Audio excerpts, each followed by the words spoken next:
Olá, começa agora mais um Telejornal Esquina. Nesta edição, você vai conferir quais são os sintomas de pacientes que enfrentam a síndrome de burnout. Novembro Azul conscientiza homens para exame de câncer de próstata. Candidatos do Enem enfrentam a segunda etapa de prova neste domingo. E veja também a superlotação nos abrigos para animais de rua e as opções de gastronomia comandadas por imigrantes no DF. O Telejornal Esquina está no ar.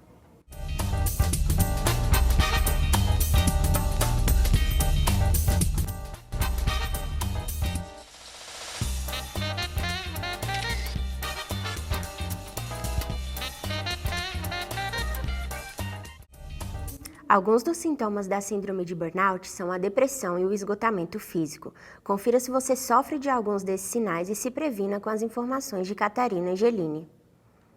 Você já sentiu esgotamento físico e psicológico, indiferença e baixa satisfação no trabalho? O Ministério da Saúde demonstra que esses são alguns dos sintomas apresentados por profissionais diagnosticados com a síndrome de burnout. A tradução do termo burnout é queimar por completo. Isso significa exaustão no meio profissional. De acordo com a Associação de Manejo do Estresse, 32% dos brasileiros sofrem de burnout. Poliana Andrade é psicóloga e explica que a crescente divulgação do excesso de trabalho como algo positivo pode trazer impactos negativos para a saúde mental dos profissionais. O que a gente percebe é uma romantização da sobrecarga de trabalho. Então, hoje em dia é muito comum a pessoa falar, eu não posso sair porque eu tenho muito trabalho. E a resposta que vem é, nossa, então você está bem, você está trabalhando, está bem. E não necessariamente. O ideal é que se tenha um equilíbrio entre a vida social e o trabalho. A especialista indica um acompanhamento médico para diagnosticar a síndrome. É importante que se faça um acompanhamento longitudinal para saber quando começou efetivamente, a presença desses sintomas e como isso tem se acentuado ao longo do tempo. Jaqueline trabalha em uma agência de publicidade e, apesar de não ter sido diagnosticada, ela conta que sofre com a rotina acelerada da vida profissional. Eu já me senti esgotada física e psicologicamente em mais de algumas ocasiões durante a minha vida. Isso por si só já é bastante cansativo psicologicamente, porque a gente tem que estar conectado com várias coisas ao mesmo tempo, consumindo conteúdo todo o tempo, e você respira isso nesse meio. A profissional de 31 anos acredita que os hábitos acelerados no ambiente de trabalho muitas vezes passam despercebidos. Porque a gente está muito acostumado a trabalhar já num ritmo muito frenético, às vezes você esquece de dar uma pausa, porque vira o hábito da sua mente, vira a maneira como você funciona. Durante a semana é mais fácil de disfarçar os sintomas, porque todos nós estamos na correria todo o tempo, então é normal que as pessoas digam, realmente, eu também estou na correria, eu também estou correndo, então parece normal, você não percebe que você talvez esteja indo um pouco longe demais, mas quando chega o final de semana e você tem tempo para relaxar, algumas vezes o seu próprio corpo, a sua própria mente não relaxam, porque eles estão presos ali de certa forma no seu cotidiano e eles são tão acostumados a estarem sempre num ritmo X, que quando você precisa sair desse ritmo é um pouco complicado. Este ano, a síndrome de burnout foi enquadrada em problemas associados ao emprego ou desemprego na nova classificação internacional de doenças e problemas relacionados à saúde, que entrará em vigor em 2022. A repórter Mariana Oliveira mostra os destaques da agenda esportiva com o Mundial de Futebol Sub-17. E conheça ainda o Brasiliense, que já prepara as malas para as Olimpíadas de 2020. Olá, Paulo! Olá, Mariane! No nosso agenda esportivo, o Distrito Federal recebe até o dia 17 de novembro a Copa do Mundo Sub-17 de futebol. Estão acontecendo 18 jogos nesse torneio, que será realizado nas cidades de Brasília, no Bezerrão, Goiânia e nos estádios de Serrinha e Olímpico, e em Vitória, no estádio Kleber Andrade. E tem um brasiliense que está se preparando para as Olimpíadas de Tóquio em 2020. Ele é Bruno Schmidt, atual medalhista de ouro ao lado do carioca Alisson Cerutti. A dupla foi confirmada ao lado de outras 3 que disputarão o ouro em Tóquio. Bruno e Alisson estarão novamente nos Jogos Olímpicos. Vamos torcer para que a dupla do DF seja campeã.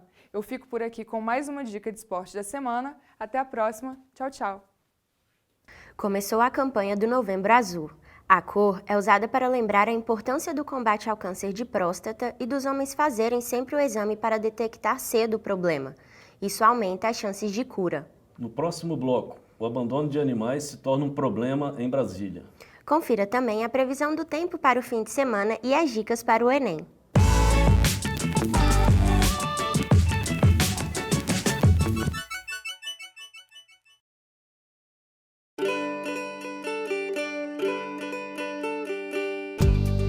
Com mais formação, o mercado vê todo o seu talento.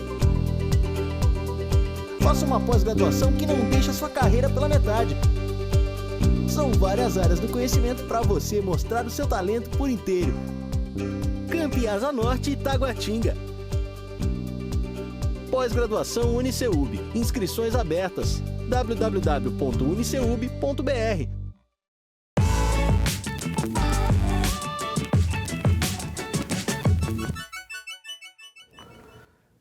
Estudantes do ensino médio fazem a segunda etapa da prova do Enem neste domingo. Mariana Oliveira traz mais informações.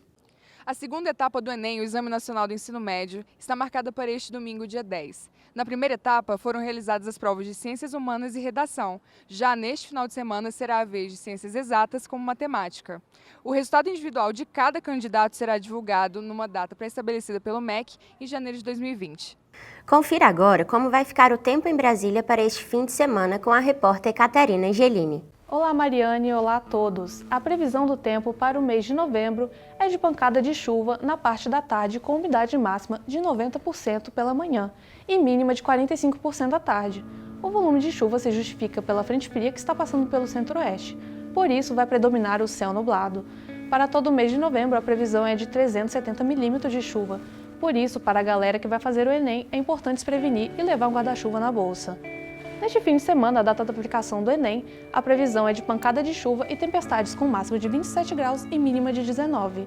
A umidade ficará em torno de 74%, mas calma aí que as chuvas estão só começando. O mês de janeiro será o mais chuvoso. Eu fico por aqui com mais uma previsão do tempo. Boa prova do Enem a todos e tomem cuidado para não se atrasarem por causa da chuva. Abrigos de animais no DF estão superlotados e precisam de ajuda. Uma das maiores causas é o abandono. Veja na reportagem de Paula Caldeira. Existem no Brasil mais de 30 milhões de animais abandonados, uma estatística preocupante segundo a Organização Mundial da Saúde, a OMS. Essa situação poderia ser diferente se os animais pudessem ser acolhidos em abrigos ou adotados pela comunidade. Mas a realidade é que os abrigos voluntários não comportam mais a quantidade de animais que têm. Estão lotados. São cães e gatos à espera de um lar que os acolham. De acordo com a ONG ProAnima, são mais de 30 mil animais nas ruas. Apesar desses dados, existem pessoas que tentam mudar essa realidade, como é o caso de Tatiana Nascimento. Ela trabalha como voluntária há 15 anos na ONG Sociedade Humanitária Brasileira, SHB, onde cuida de mais de 180 cães e gatos. Mas o local também passa por problemas, como relata a proprietária. Ultimamente a gente não recolhe mais, há 4 anos por questões financeiras, A ONG está passando sérios problemas financeiros. Nós ainda temos 180 animais que dependem da gente, onde 70% desses 180 são idosos já, então exigem uma manutenção maior. A gente tem 3 com câncer, então tem uma despesa maior. Então a gente foi obrigado a parar o recolhimento para dar assistência veterinária, uma boa alimentação para os que já existem aqui. Atualmente no DF, não existem abrigos públicos para cães e gatos abandonados. As zoonoses, que antes viviam lotadas, hoje só recebem animais que aparentam estar doentes e possam oferecer algum risco à saúde da comunidade. Na verdade, é um recolhimento de animais que potencialmente podem oferecer risco para a gente.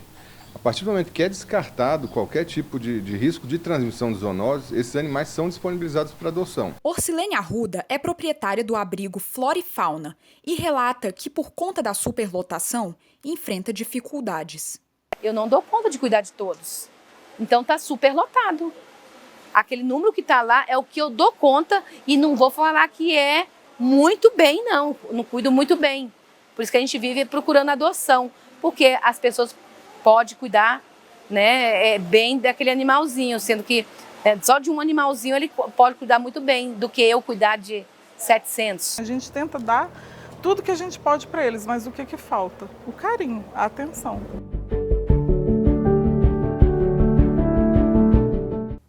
No próximo bloco, imigrantes chegam a Brasília e trazem sua culinária nativa.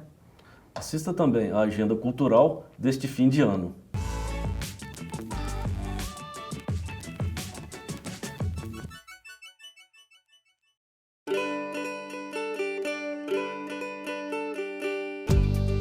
Com mais formação, o mercado vê todo o seu talento. Faça uma pós-graduação que não deixa sua carreira pela metade. São várias áreas do conhecimento para você mostrar o seu talento por inteiro. Campiasa Norte e Taguatinga. Pós-graduação Uniceub. Inscrições abertas. www.uniceub.br.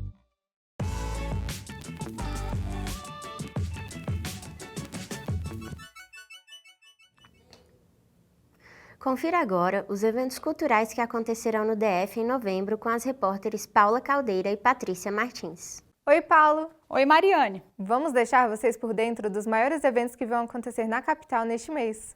Isso mesmo, Patrícia. E uma ótima opção para quem já quer entrar no clima de férias e também para quem é fã de cultura japonesa, vem aí o Made in Japan, festival que reúne o melhor da gastronomia e cultura oriental. O evento vai acontecer na capital nos dias 8, 9 e 10 no Estádio Nacional Mané Garrincha. Ainda conta com atrações tradicionais, como a apresentação de sumô e matsuri dance, além de comidas típicas preparadas pelos maiores chefes da culinária nipônica de Brasília. Um evento imperdível para a família inteira curtir. Para mais informações, visite o site do evento que aparece na sua tela. E para quem gosta de cinema, fique sabendo que acontecerá a 52ª edição do Festival de Brasília do Cinema Brasileiro. Este ano, a programação contará com as mostras Brasília BRB e Futuro Brasil, que são dedicadas exclusivamente à premiação de produções locais. O festival ocorre entre 22 de novembro e 1º de dezembro, no Cine Brasília, e você pode conferir a programação no site do evento. E a gente fica por aqui com mais uma agenda cultural. Divirtam-se e até a próxima! A diversidade da culinária em Brasília aumentou. De continentes diferentes, imigrantes chegam à capital e realizam o sonho de abrirem restaurantes. Para alguns dos recém-chegados a Brasília, a cozinha é um meio de manter a conexão com o país de origem. Vindos de lugares tão diferentes quanto Cuba, Nigéria e Síria, abriram restaurantes que trazem um pouco da cultura nativa para agregar ao povo brasileiro. Um desses restaurantes é o Simbás, aberto pelo chefe Tidera Ifaim em 2017. A casa reúne pratos de vários países africanos, como Gana, Senegal e Camarões. A abertura é a realização de um sonho do chefe nigeriano, que chegou a Brasília há mais de 10 anos para estudar engenharia na UNB. Depois do Copa do Mundo eu queria abrir um restaurante, né? Meus amigos falaram, não, Tidera não vai dar certo, porque às vezes brasileiros, as pessoas não vão gostar da nossa comida. Eu fiquei com medo, né? Eu não abri, mas depois do Olimpíadas 2016 eu falei, é melhor seguir meu sonho. Depois de trabalhar em restaurantes renomados de Brasília, o chefe cubano Miguel Padilha decidiu abrir a própria casa para trazer aos brasileiros a comida da terra natal. Cheguei ao Brasil em 2011 com motivo de visitar o meu pai. Acabei me apaixonando pela culinária brasileira e acabei ficando por aqui, né, trabalhando em vários bares e restaurantes, né. Motivo de abertura do meu restaurante no 2016, 5 anos depois, foi pelo fato de Cuba ser praticamente uma curiosidade de muitos e pouca informação que se tem, né? Principalmente sobre a área da gastronomia. Mas nem todos os imigrantes tinham como sonho abrir restaurantes. Para Amar, a decisão de mostrar a culinária síria aos brasileiros veio como salvação do desemprego. Eu entrou no Brasil em 2014. Eu já fico 1 ano sem trabalho. A comida da minha esposa é muito boa. Eu já conversei com ela sobre abrir uma lanchonete no restaurante, porque o restaurante precisa muito trabalho. Tem um prato que sai muito, chama falafel. Essa comida só árabe e famosa muito na Síria. Toda a gente come lá. Quando a gente não acha produtos para servir aqui, a gente não serve. Peruano, o professor Walter explica que o brasileiro é aberto a novas culturas. O brasileiro é muito receptivo, é muito aberto às influências de outros países. E isso facilita muito a receptividade de novas gastronomias. E isso é uma influência histórica, né? Quando os portugueses chegaram, os africanos se amalgamaram tanto que isso é uma característica comum do povo brasileiro. Atualmente, existem pouco mais de 1 milhão de imigrantes no Brasil. Cada um traz um pouco da identidade para o país.